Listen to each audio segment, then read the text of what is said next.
कांग्रेस का नया दफ्तर बनकर तैयार हो गया। आलीशान दफ्तर है, बहुत ही शानदार। वो दफ्तर जो 9A कोटला रोड पर है। इससे पहले 24 अकबर रोड पर हुआ करता था। कांग्रेस की इस दफ्तर के उद्घाटन कार्यक्रम के दौरान विवाद हो गया। विवाद किस बात को लेकर हुआ? बीजेपी ने आरोप लगाया कि राहुल गांधी कह रहे हैं कि वो भारत सरकार के खिलाफ लड़ रहे हैं, वो भारत के खिलाफ लड़ रहे हैं। के खिलाफ ही उनकी लड़ाई है। राहुल गांधी की भी लड़ाई स्टेट के खिलाफ है। वो तो भाजपा और आरएसएस से लड़ाई लड़ते लड़ते इंडियन स्टेट से भी वो लड़ाई लड़ने लग गए। आज तो उन्होंने संघ कहा कि पूरा इंडियन स्टेट से भी हम विरोध करेंगे। ऐसा बयान है क्या?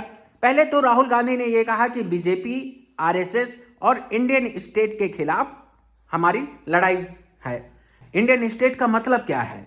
इंडियन स्टेट का मतलब यह होता है कि एक तो भारत सरकार होता है, संसद होती है, राज्य सरकारें होती हैं और इसके अलावा गवर्नमेंट के साथ भारत सरकार के संस्थान होते हैं, जैसे कि वो सीबीआई हो सकती है, ईडी हो सकती है, इसके अलावा चुनाव आयोग हो सकता है। इस तरह के बहुत सारे संस्थान जो भारत सरकार के अंडर में काम करते हैं। क्योंकि संस्थाओं में कब्जा किसका है? आज की डेट में आरएसएस का कब्जा है। जैसे कि यूनिवर्सिटीज में ज्यादातर वाइस चांसलर किसके हैं? आरएसएस के लोग हैं। और इसके अलावा अगर और संस्थान देखें, सीबीआई हो, ईडी हो या फिर चुनाव आयोग तक में आरोप लग रहे हैं कि वहां भी आरएसएस के लोगों को बैठा दिया गया है।